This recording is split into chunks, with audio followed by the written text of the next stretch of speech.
On the third day after the baby was born, Dennis and I got a divorce certificate. His childhood sweetheart burst into tears of joy on moments and helped him announce this piece of good news. People in the comment section were all congratulating him on getting out of the sea of bitterness. No one could have imagined that later he would be begging me to let him plunge back into that sea of bitterness again. Hello, everyone. Welcome to my channel. Subscribe us to read wonderful novels every day. Now the story begins. It was almost late at night when Dennis came back. I was looking through Molly's moments. She had posted 2 photos. One was the divorce certificate of Dennis and me, and the other was a photo of Dennis looking down at her and talking to her. The light and shadow were shifting, and their eyes were full of affection. Even through the screen, one could feel the tenderness in his eyes. She added a caption. "I can't stop crying. I've finally waited for you." Fortunately, I didn't give up. Below, everyone in Dennis's entire laboratory liked the post, and there was a long string of comments that were almost like copy-pasted messages saying, "Congratulations to Dennis for getting out of the sea of bitterness." I smiled. I quickly typed a message and clicked send. The next second, Molly's message popped up. "Haven't you ever heard the saying that the one who isn't loved is the mistress?" It seemed that she had been really affected by my words. My smile grew wider, and I was just about to block and delete her in one go. Suddenly, the door of the bedroom opened. A tall and straight man opened the door and came in. He had his phone to his ear, gave me a faint glance, then looked at our daughter in the crib, and his eyes suddenly turned gentle. While gently touching our daughter's sleeping little face, he said softly into the phone, "Okay, stop crying. It's not your fault. I'm home now. I'll hang up." The next second, Dennis straightened up, and his eyes looking at me were cold and indifferent. "You set the divorce date. What does it have to do with Molly? Do you really have to make her angry?" My heart, which had been calm all day, suddenly became turbulent. I threw the cushion behind me at Dennis's face, messing up his neatly combed hair in front of his forehead. I sneered at him. "Isn't this exactly what you want? To fulfill the love between you and your childhood sweetheart?" Dennis pursed his lips tightly. After a while, he bent down to pick up the cushion, walked over, and stuffed it behind me. The moment he got close, I smelled a faint fragrance of jasmine. It was Molly's scent. It overpowered the pine scent on him, making its presence very strong and irritating my sense of smell. Dennis picked up the baby and went to the second bedroom. He slept with our daughter at night. Although we were divorced, he insisted on taking care of me and the baby until the baby was 1 month old, saying that it was his responsibility as a father. But I didn't need this kind of responsibility that was intertwined with the shadow of another woman. The room quieted down, and along with it, that disgusting jasmine fragrance disappeared without a trace. But I couldn't stop thinking about it. Even in my dreams, there were images of Dennis and Molly everywhere. Dennis, who was exactly my type, so dazzling that I chased after him for a full 5 years but could never catch up with him. Molly, who declared her sovereignty over Dennis to others, saying that they were childhood sweethearts and would be together sooner or later. Dennis, who said to me coldly, "Jennifer, we're not suitable. I hope you can behave yourself." And Molly, who framed me at the centennial, claiming that I had someone injure her leg, which led to me being punished by the school. Finally, the scene froze on the image of Dennis's grandmother, who raised him, being seriously ill. Dennis, who was overwhelmed by the huge medical expenses, accepted my money and agreed to marry me for 3 years. The shame and forbearance on his face were as clear as yesterday in my dream. My heart ached as if it was being pulled, and it woke me up from the dream. Didn't I already know all this? I rubbed my aching temples and reminded myself, it was just getting light outside. I rushed into the bathroom and washed my face. When I looked up, I saw the couple's tooth mugs that I had carefully prepared on our wedding day. Mine was placed on the washstand, and the one belonging to Dennis, I had never seen him use it. The same was true for the couple's slippers. The rabbit on them with its mouth wide open in a big smile seemed to be laughing at my self-indulgence. To me, these things were the happiness I bought with money. To Dennis, they were probably a lifetime of shame. The dull pain that tugged at my emotions was still there. Feeling annoyed, I simply stuffed all the things that I had carefully prepared at the beginning into the trash can. Out of sight, out of mind. When I opened my phone, I saw the message that Molly had sent me 2 hours ago. I just casually said that I was hungry in the middle of the night, and I received Dennis's loving late-night snack. The attached picture was of a takeout bag. I casually found a photo of Dennis and me lying together half-naked in the album and sent it to her. Unexpectedly, Molly wasn't asleep yet, and she immediately called me in a huff. "What are you so proud of? You're already divorced. Dennis will be mine sooner or later. You forced a man who doesn't love you to give you a marriage and a child. There's no woman more pitiful than you. Jennifer, you're simply disgusting." When she was scolding me, she didn't have that weak look as if she would fall down at the slightest gust of wind. Instead, she was full of energy, but I laughed. I have the means to force him. Do you? Back then, in order to treat his grandmother's illness, Dennis had borrowed money from almost all his friends who could lend it. But it was just a drop in the bucket. And Molly came from an ordinary family. Even if she had the intention, she didn't have the ability. What's more, I remembered that when Dennis was in his most difficult situation, Molly seemed to have gone to a relative's house in another place and didn't show up at all. So at that time, I thought that the so-called childhood sweetheart relationship she talked about was just SOSO. But I never expected that she would disgust me for a full 3 years after our marriage. My simple words made Molly lose her composure again. She was screaming and cursing me on the other end of the phone, and I hung up the phone expressionlessly. But not long after, I saw Dennis, with a dark face, appearing in the living room. His pajamas were all wrinkled, which was in sharp contrast to my smooth silk pajamas. I had bought him many sets of the same material, but he had never worn them. He always wore that cheap set of pajamas from the street stall that he brought with him. But even in those wrinkled street stall pajamas, he was still handsome. "Didn't I tell you many times that Molly is not in good health? Don't always bully her." His voice wasn't loud, but his anger was hard to hide. I looked at him calmly. "I didn't bully her. She was the one who came to provoke me first. During the 3 years of our marriage, when it came to things related to Molly, Dennis never listened to my explanation. Perhaps it was because he had preconceived ideas and believed that I was that kind of lowly person. Or maybe he was so concerned about Molly that he lost his judgment. Now that we were divorced, it was still the same. He ignored me. He just frowned, gave me a look full of impatience and forbearance, quickly changed his clothes, and left the house without looking back. I stood there for a long time. Behind me came the slightly helpless voice of the monthly nurse. "Aunt Amy, you're still in the confinement period. Mr. Dennis is really MS. Jennifer, put on your shoes first." My cold feet were put into warm cotton slippers. I smiled at Aunt Amy. "I'll take the baby and go abroad next week. I'll still pay you for a month's work. Thank you for your hard work these days." Aunt Amy opened her mouth, looking a bit stunned. "It's better to wait until the end of the confinement period." "The baby," I interrupted her with a smile. "I've asked a doctor to evaluate it. The baby can fly. And I'll be taking a professional medical team with me. There won't be any problems. Please don't tell Dennis about this for now." Aunt Amy was the monthly nurse that I carefully selected before my daughter was born. She probably noticed that the relationship between Dennis and me wasn't normal, so she never talked much on a daily basis. But together with the others, she took very good care of me and the baby. If I wasn't so eager to start a new life with my daughter, I would really be a bit reluctant to part with Aunt Amy. After all, I hadn't felt the care of a role like a mother for a very long time. My daughter was still sleeping. She had made me suffer a lot during the delivery. But after she was born, she was unexpectedly well behaved. She was the so-called angel baby. The baby, who was not even as long as my arm, already showed that her nose and lips resembled Dennis's, while her eyebrows and eyes were like mine. I gently pressed my face against my daughter's little cheek and gave her a big kiss. Then I got up and went to the hospital for a routine checkup.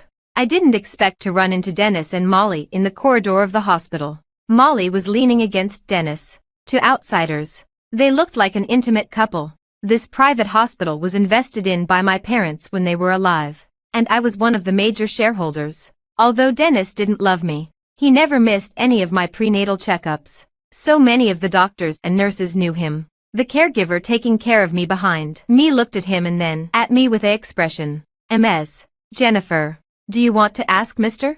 Dennis to come over?" I stopped her and walked towards Dennis and Molly. Dennis seemed to be oblivious to others and was talking to Molly with his head down, as if he didn't notice the sideways glances from others. It was Molly who saw me first. She bit her lower lip and looked at me provocatively and triumphantly. Then she put on a surprised look. "Ah, Ms. Jennifer.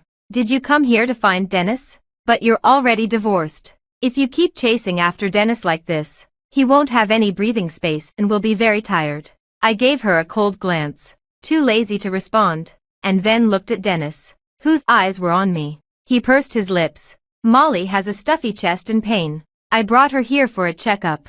It was said that one year, Dennis accidentally fell into the water, and Molly saved him. Since then, she had suffered from chest tightness and palpitations, which became Dennis's responsibility." I looked at him without much emotion. "Didn't you hear? We're divorced. So your privileges in this hospital are also gone. Take your childhood sweetheart and get out of my hospital." Dennis's forbearance instantly turned into impatience. "Jennifer, don't be unreasonable. You know very well that Molly has been seeing a doctor here for all these years," I said. "That was me being stupid and giving you two assholes convenience. What's the matter, Dennis? Do you still want to live off a woman now that the deal is over? Aren't you ashamed?" Before I met Dennis and Molly, I never knew that I could be so mean. Sure enough, Dennis's face turned even worse. Seeing that he was unhappy, I felt extremely satisfied. He clenched his fists by his side and looked at me without saying a word. In the tense atmosphere, Molly suddenly rushed up and pushed me to the ground. "You shameless woman. How dare you scold Dennis? If you're jealous of me, come at me." I wasn't prepared at all and was pushed down hard by her. A sharp pain came from the cesarean section scar on my stomach. I covered my stomach, and there was a wet mark on my palm. The scar had split open. Dennis's face changed, and he was about to reach out to help me up. But at that moment, Molly fainted straight into his arms. My face turned pale with pain, and I almost fainted from the pain. The last scene I saw out of the corner of my eye was Dennis holding Molly in his arms with a pale face. "Jennifer, wait for me. I'll be back soon." I woke up to the sound of a baby crying. The man holding the baby had his back to me. He skillfully soothed the baby and fed her, and soon the crying subsided. The man turned his head and instinctively glanced at me, just meeting my eyes. "Did I wake you up?" I was worried about leaving the baby at home, so I asked Aunt Amy to bring her over. "Are you hungry? Do you want to eat something?" Dennis had returned to his usual serious and unemotional self. It was as if that argument had never happened, and me lying here now was my own fault. The pain from the wound made me break out in a sweat. I clenched the bedsheet under me and stared coldly at Dennis. "I'll ask a lawyer to deal with this. Intentional injury. I wonder how many years in prison your little childhood sweetheart will get." His hand that was feeding the baby stopped, and a rare look of weakness appeared on his face. "Ultimately, this is my fault. Molly didn't do it on purpose. She didn't know you were injured." "Dennis, do you really believe what you're saying?" For the sake of his childhood sweetheart, he was willing to take all the blame on himself. "Jennifer, you said we should part on good terms. If you hadn't made Molly's old illness relapse out of anger today, things wouldn't have turned out like this." I looked at Dennis in disbelief, almost laughing out of anger. "So, it's my fault that I was pushed and my scar split open." "I didn't mean that. I just think you don't have to be so aggressive. Is this the first day you've known me?" "Dennis, I've always been an aggressive person. I never give up until I achieve my goal, and I've always hated Molly to death." A look of exhaustion appeared on Dennis's face. He took half a step back. This was the posture he often took after having an argument with me about Molly in the past. "You're not calm right now. I'll take the baby outside. You have a good rest. Call me if you feel uncomfortable anywhere." I felt uncomfortable everywhere. I wished I could get up and slap him twice. I really hated it when he always used the tactic of retreating to advance. Forced love is not sweet. It took me 8 years, countless amounts of money, and a marriage to finally understand this sentence. The last trace of longing in my heart vanished because of Dennis's protection of Molly. I looked at Dennis's back as he walked to the door of the hospital bed. I said softly, "Don't ever appear in front of me again." Dennis's figure froze. Then, his voice without any emotion rang out. "We agreed that I would take care of you and the baby until the end of the confinement period. And the 3-year period hasn't ended yet." In the following days, Dennis stayed in the hospital room all day taking care of me and the baby. He never mentioned Molly again. No matter how much I scolded him, hit him, drove him away, or mocked him, he remained unmoved. He was determined to take care of me until our daughter was 1 month old. Several times, when his phone rang, Dennis would ruthlessly cut off the call. I didn't even need to think to know who was calling. He might have done this out of a slight sense of responsibility for his daughter. More likely, he was probably afraid that I would cause trouble for Molly. So he showed weakness in the hope that I would stop pursuing the matter. Ultimately, it was all for Molly's sake. In the following days, Dennis received phone calls more and more frequently. In the end, even harassing calls were made to me. Jennifer, let Dennis answer the phone. Molly was hit by a car when she went out today. Don't you know that? You're already divorced. So what's the point of still holding on to Dennis like this? If anything happens to Molly, none of us will let you off. I held the phone with the speaker on, looking at Dennis with a half smile as his brows gradually furrowed. The person calling was his senior from the laboratory, who was also Molly's senior. He was the biggest fan of the couple, formed by Molly and Dennis, the childhood sweethearts. It was also he who took the lead in congratulating Dennis on the moment's post that Molly had shared that day. He was cursing at me in various ways on the other end of the phone, interspersed with words about Molly being in a critical condition. I smiled quietly. I watched as anxiety flashed in Dennis's eyes. I watched as he finally answered the constantly ringing phone. I'll be there right away. These were the only 4 words he said. Then he lowered his head and kissed his daughter's face. Only then did he look up at me. We were a bit far apart, and Dennis seemed to sigh. He came over and reached out to touch the top of my head, but I silently avoided his hand. Jennifer, stay here obediently and wait for me. When I come back, let's talk. He didn't leave in a hurry. Instead, he kept looking at me, as if waiting for my answer. I smiled at him, rarely without any resentment. Okay. Dennis's lips curved for a moment. Then, he turned around and strode away, and I kept watching his figure disappear from my sight. Only then did I reopen my phone. Come and pick me up. When the plane crossed the clouds and landed in Switzerland, the daughter in my arms suddenly woke up from her sleep and started crying. But I was smiling. Lena, we're going to start a new life. Behind me, the driver and several caregivers pushed the luggage and escorted me and my daughter home. When I turned on my phone, I found that Dennis had made countless phone calls and sent an uncountable number of messages. I was in a trance for a moment. It was as if he was really a husband and father who deeply loved me and our child. But it was only for a moment. Expressionlessly, I typed a message and clicked send. I said that during the 3-year marriage, I would be responsible for all the medical expenses of your grandmother. And I keep my word. Even though we're divorced, the hospital will still provide her with treatment as usual. Dennis's grandmother was now just barely hanging on. She needed expensive imported medical equipment and medications every day to maintain her vital signs. With Dennis's income as a junior researcher, he simply couldn't afford it. Then I took out the phone card and threw it into the sewer and watched it get washed away. When my parents were still alive, they would take me to Switzerland for a vacation every year. After they passed away, I was all alone and never came back. I once wanted Dennis to accompany me here, but he always made excuses that he was too busy and didn't have the time. Fortunately, he didn't have the time, so this place was still a pure land, not contaminated by his presence. I held my daughter's tiny body tightly, the only person in the world who was connected to me by blood, thinking of how resistant and repulsive Dennis was when I insisted on having a child. But later, under my persistence, he gradually began to cooperate with me. He took the initiative to hand over several experiments that might pose a radiation risk to his colleagues. He increased his frequency of going to the gym from twice a week to 4 times a week. He semi-forced me to get rid of my bad habit of staying up late. Even the frequency of our intimacy in bed increased a lot compared to before. I will always be grateful to him for his cooperation in this regard. After leaving Dennis, it seemed that those terrible negative emotions disappeared along with him. I ate a nutritious diet every day, followed the rehabilitation guidance of professional doctors to regain my figure, and even hired 2 professional caregivers for Lena who specialized in taking care of infants. When Lena was 1 month old, both my daughter and I were in much better spirits compared to when we were in the country. Lena had even grown from a small baby weighing less than 6 pounds at birth to a chubby little one weighing 12 pounds. Every time she looked at me with those eyes that were exactly like mine and drooled, I felt like giving her my whole heart. I rarely thought of Dennis anymore.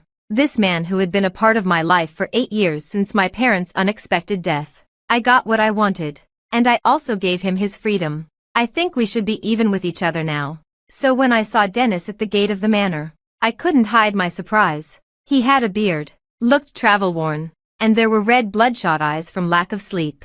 When he saw me, Dennis's eyes lit up. Jennifer, you said you would wait for me. I looked at him with amusement. Wait for you for what? Wait for you to explain why you left me behind time and time again. Dennis, I don't care anymore. I'm no longer the Jennifer who begged you with money to marry me 3 years ago and then almost pleaded with you to keep a distance from Molly after we got married. I know you couldn't do it. And I couldn't accept it either. So I chose to let go of you. I saw the light in Dennis's eyes suddenly fade away. He looked at me, and his lips moved slightly. What do you mean? I said. For a fake couple without any true feelings. After getting divorced, we should cut off all contact with each other until we die. Is that so hard to understand?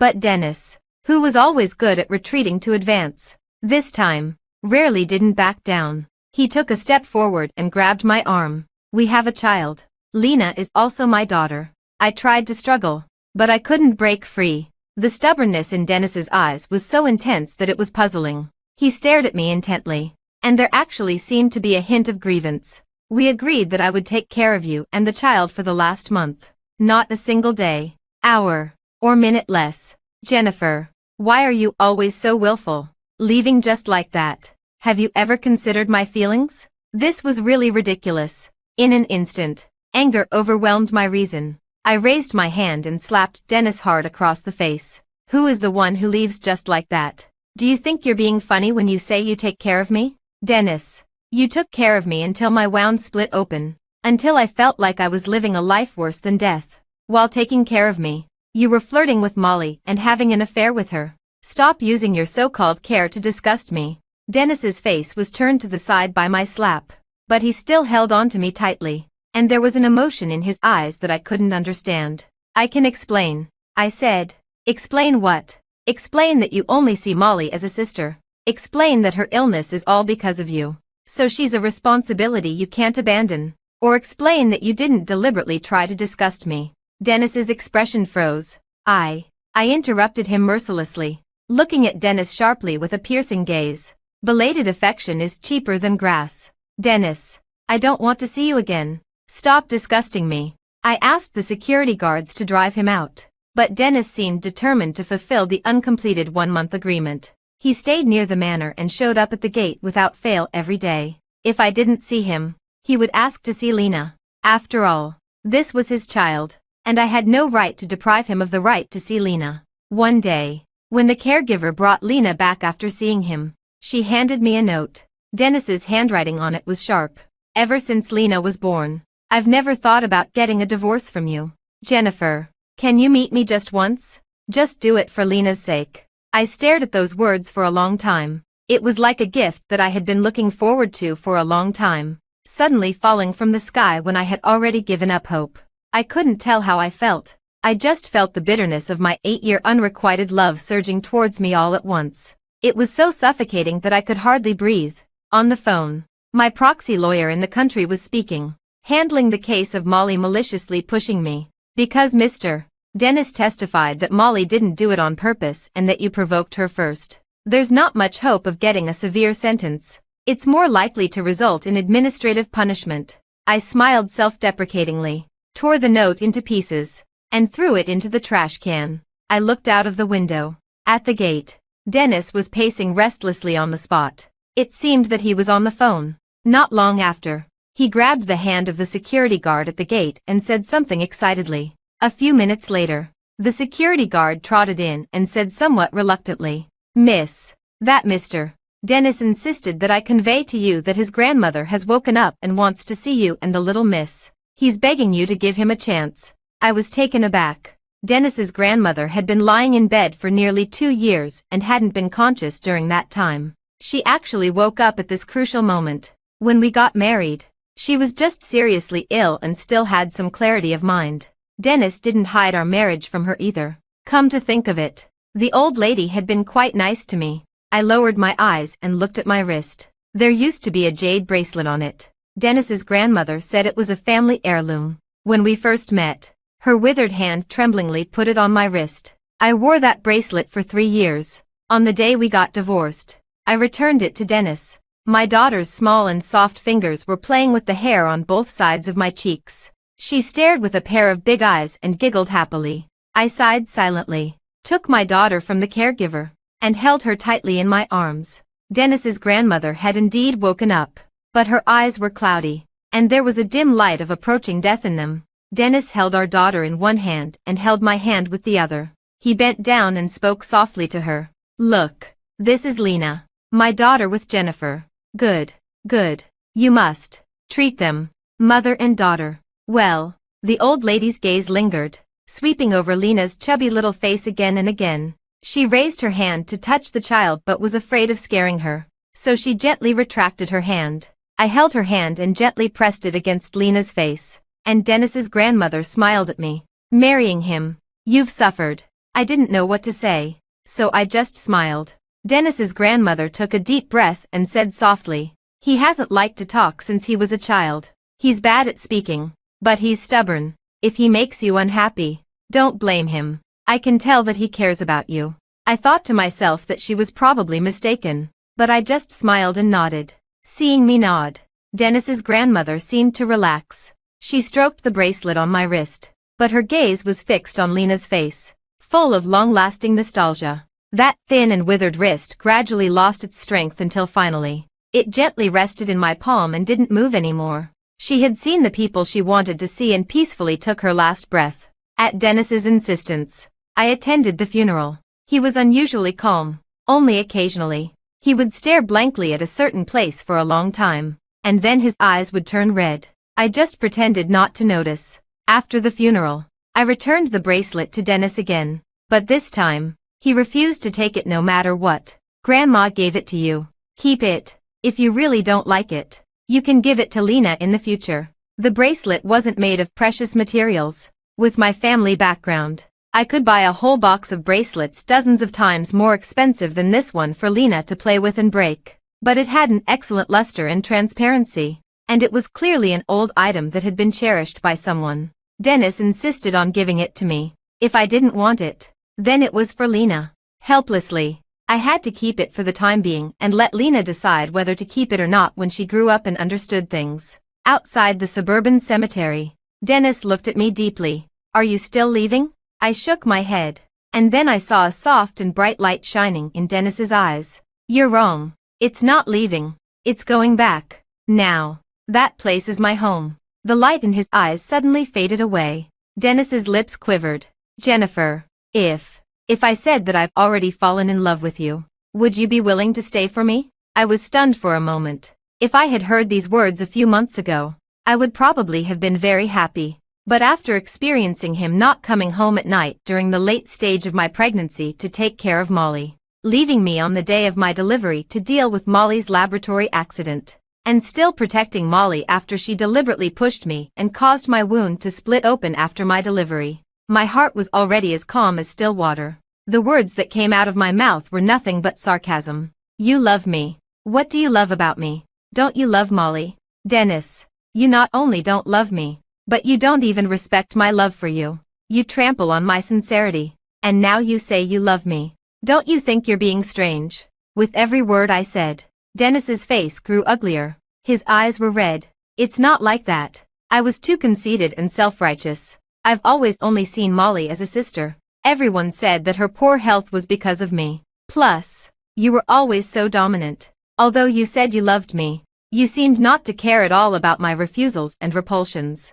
I thought we would always be like this." I looked at him coldly. "You thought that no matter how you treated me, I would be willing to be your admirer. You thought that when I used money to force you to marry me, it hurt your pride. So you used Molly to hurt me in our marriage. Right?" Dennis shook his head but couldn't say a word in. "But did you forget that you could have refused to marry me? I didn't force you back then. I've never considered myself a perfect and upright person. I'm selfish, despicable, and have used all means, pestered others persistently, and even took advantage of someone's plight to successfully marry Dennis, the man I had been chasing for 5 years. But I believe that although I'm despicable, I'm also open and aboveboard about it. I gave Dennis a deep look. Before, when they called me shameless for stealing someone else's love, I never took it to heart. Because you and Molly were neither boyfriend and girlfriend, nor were you engaged. You didn't even have a proper confession to each other. But now I truly feel that I misjudged you. Dennis, if you really liked Molly, I would think a bit more highly of you. But now, this just makes me feel disgusted by you. I didn't want to see the regret and remorse in Dennis's eyes anymore. I pushed him away and walked towards the parking lot. But just a few steps away, the phone in my bag suddenly rang frantically. A bad premonition flashed through my mind. I grabbed the phone and answered it. On the other end of the line, the anxious cries of the monthly nurse who was taking care of Lena came through. MS. Jennifer. Something terrible has happened. I took Miss Lena to the park to bask in the sun. Just as I turned around for a moment, Miss Lena disappeared. My mind went blank with a loud thud, and I staggered, my legs going so weak that I almost fell to the ground. Since I was coming to the cemetery to bid farewell to Dennis's grandmother for the last time, I didn't bring Lena with me. After all, she was too young. Someone behind me held my shoulders to steady me. My heart felt as if it was being squeezed and kneaded in someone's palm. I forced myself to calm down, but the words that came out of my mouth still cracked sharply. Call the police. Call the police immediately. After hanging up the phone, I stumbled towards the parking area. Confusion, panic, and overwhelming fear gripped my heart. It was only after Dennis called me several times that I heard him. I couldn't make out what he was saying. The fear made me involuntarily grip his sleeve tightly. Lena is gone. Dennis. I couldn't remember a single word of what Dennis said after that. I only remembered that his fingertips were trembling, and his palm holding mine was covered in cold sweat. The police were very efficient and quickly identified the person who might have taken Lena through the surveillance footage. The person was wearing black clothes and pants, with a hoodie hat pulled over their head, and also had a large mask and sunglasses on. Although the person was completely covered up, I still recognized it was Molly at a glance. The moment I was sure, I raised my hand and slapped Dennis with all my strength. If anything happens to my daughter, I'll make you and Molly pay with your lives. This slap used up all my strength. I crouched on the ground weakly, and for the first time, I couldn't hold back my tears. Dennis, did I owe you in my last life? Why couldn't she come for me instead of taking Lena? Dennis bent down and tried to pull me into his arms. His eyes were red with broken traces of tears. I'm sorry. It's all my fault. I looked at this face that I had fallen in love with at first sight, and for the first time, I hated myself for falling for him. In today's world where there are surveillance cameras everywhere, although Molly tried to hide herself, it wasn't difficult to find her whereabouts. What's more, she even took the initiative to send messages to me and Dennis. The message only had 3 words: Biming Mountain. At the same time, the police also found out the last place where Molly appeared, which was Biming Mountain. On the way to Biming Mountain, my mind was filled with thoughts of whether Lena was scared, if she was crying, and the way she usually smiled at me. She was still so young, and I couldn't understand how Molly could be so heartless. There was a steep cliff on Biming Mountain that went straight up and down. Molly was waiting for us there. She stood far away by the edge of the cliff, and the small blanket in her arms was very familiar. It was exactly the one that Lena was wrapped in when she disappeared. My eyes were filled with anger, and I tried my best to hold back the urge to rush up and snatch the child back. Dennis took a step forward. Molly, can you give the child back to me? Molly tilted her head and smiled, her eyes crazy and passionate. Dennis, do you think I should throw this child down? I shouted. No. But Molly didn't even look at me. She only stared at Dennis. She gave birth to your child, and you can't let her go anymore. Why? Is it because I can't have children? I was taken aback, and then I heard Molly continue. But I fell into the water to save you, which cost me my fertility. Dennis, you owe me. Dennis looked at Molly quietly. He was silent for a long time, but when he spoke again, his words were like a sharp knife. I don't owe you anything. You didn't fall into the water to save me back then. You insisted on having that balloon floating on the water and pushed me into the water to pick it up for you. As a result, you lost your balance and fell in too. If you tell a lie too many times, you can deceive others, but you can't deceive yourself. Upon hearing this, Molly's eyes gradually widened. Then, she collapsed and hugged her head. You're lying. Didn't you say you had forgotten all about it? You do owe me. You do owe me. You can only be my husband. Have children with me. This little brat shouldn't have been born into this world. I watched this dramatic scene unfold, but I didn't have the time to think about what they were saying. All my attention was drawn to the little baby in Molly's arms. She didn't move at all in Molly's arms. Even with Molly shouting so loudly, she didn't even cry. Dennis clearly noticed it too. He quietly moved closer to Molly. Molly, do you want to marry me and have a child of our own? I promise you. I promise you everything. Don't do anything stupid. Give me Lena. Okay. When Molly heard him say this, she suddenly laughed and looked at Dennis with longing in her eyes. Dennis, you said it. Then you have to promise me to stay far away from that woman. She looked at me with venom in her eyes. Do you think I don't know? You were nice to me just to make that woman angry. You were angry that she liked you but humiliated you with money. And you were also angry about her 3-year agreement. Even after she filed for divorce. You were so angry but had no standing to refute. So you used me even more to test her feelings. But you didn't expect that she was really driven away by you. Ha ha ha ha ha ha ha. Molly was like a madwoman. I didn't care at all about the words she said. Whether Dennis loved me or not. Whether his love was awkward and clumsy. I didn't care anymore. I only cared about my daughter. I followed behind Dennis and tried to get closer to Molly. But as soon as I moved, Molly's eyes swept towards me. Stop. Don't move. Her voice was sharp and piercing, and she took another step towards the edge of the cliff. I was terrified and didn't dare to move another step. Molly looked at Dennis again. Dennis, come here. Come and hold me. Let's go together and have a wedding of our own. Okay. Dennis nodded and said, okay. He walked forward slowly, step by step. When he was just one step away from Molly, he reached out his hand as if he was going to hold Molly and the child in his arms. But the next second, Molly suddenly reached out and grabbed his sleeve, and her whole body fell backward. You liar. It was all a lie. You've already given your love to Jennifer. If I can't be with you in life, then let's die together. All this happened so quickly. I tried my best to pounce forward, but I couldn't even grab a corner of Dennis's clothes. Lena, my child, what did she do wrong? The wind howled in my ears. For a moment, I also wanted to jump down. But suddenly, I caught a faint crying sound in my ears. Was that a child crying?